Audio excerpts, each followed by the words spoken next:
अच्छा भैया, हम लोकगीत विराह गायक राम साहेब कुशवाहा, जिला प्रयागराज, तहसील हटिया, ग्राम सभा समोधीपुर के धरती से सभी भोजपुरी श्रोता बंधुओं को मैं बार बार प्रणाम करता हूं।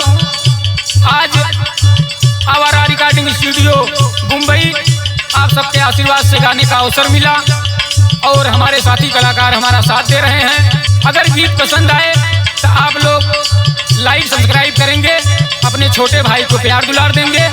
गीत में कहना है मार साहब, अरे सुन बलमाई बरहो महीनावा हमारा के मनमा कैले बा।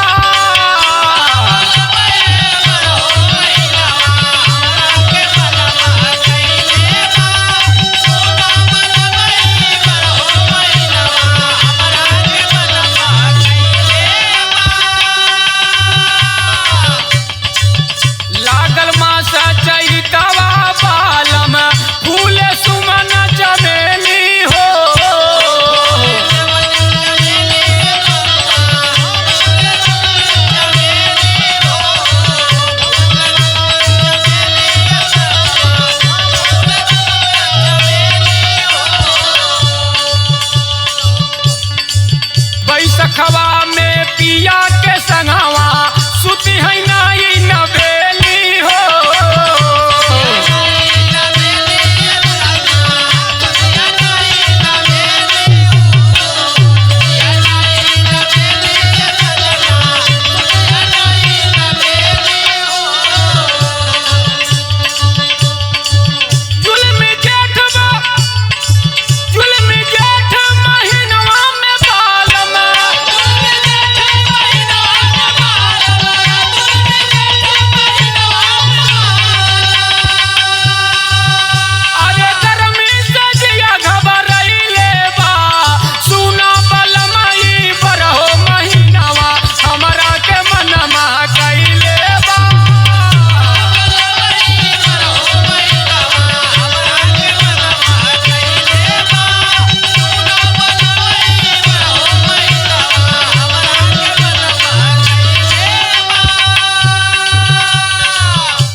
आषाढ़ लग गए, बड़ा बढ़िया जोन बाटे धान लगावे चारों तरफ और चारों तरफ पानी के जोन बाटे फुहार पड़त बिया, बहुत सुंदर लगेला। कैसे बतावत बा, अरे लगाया साढ़ा धान लहराए चहुदिस पानी पानी हो।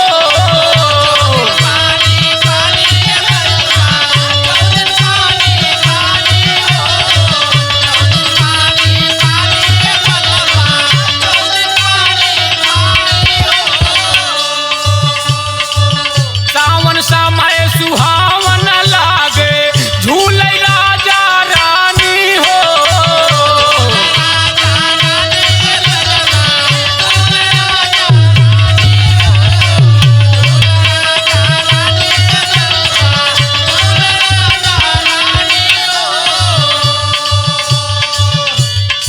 भादव मास भयावन लागे,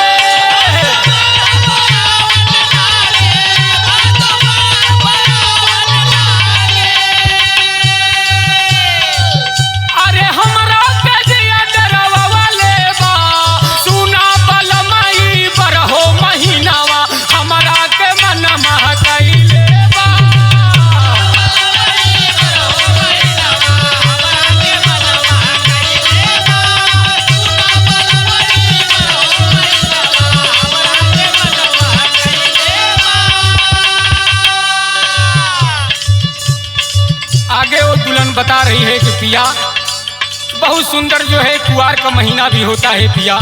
हमारी बात सुना, कैसे बताओ था, अरे लगे कुआर दशमी का मेला रावण का भैले मरनवा हो।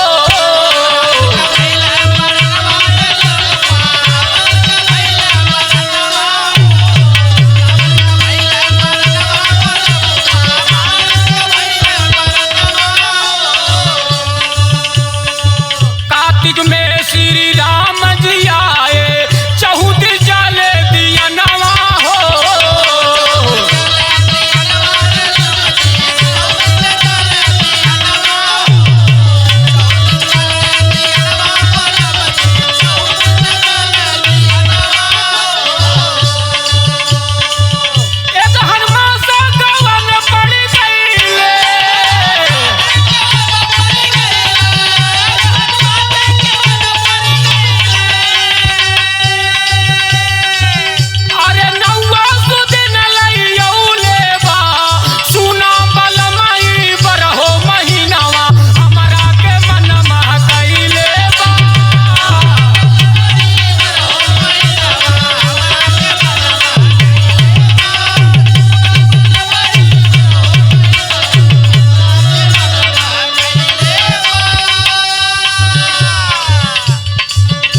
भैया पूछ के गलन बढ़िया था जोन बा थर थर जोन बा बदन पूरा कापत है पिया।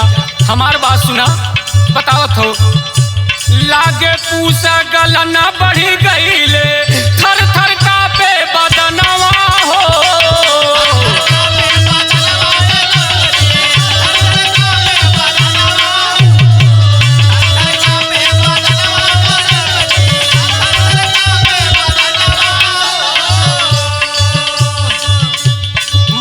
बसंती ऋतु आ गईले कोयल के भावे तरनवा हो।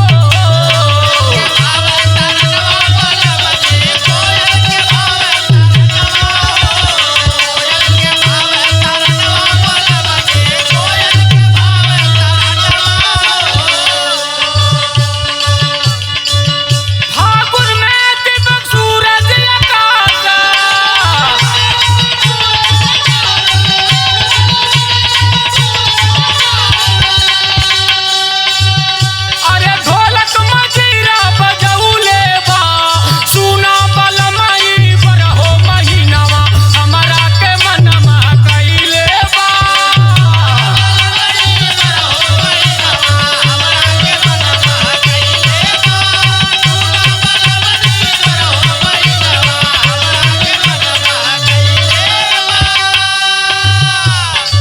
अंतिम लाइन में एक कलाकार अपने गुरु घराने के परिचय दे रहा है।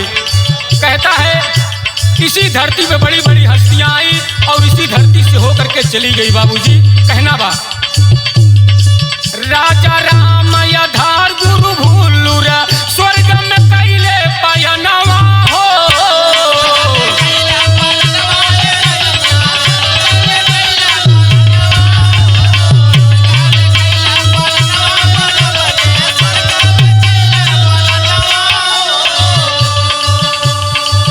हमारे अखाड़े के बिरहा सम्राट हैदर अली जुगनू जी और हफीज चंचल जैसे कलाकार इस दुनिया से बाबूजी चले गए छोड़ के।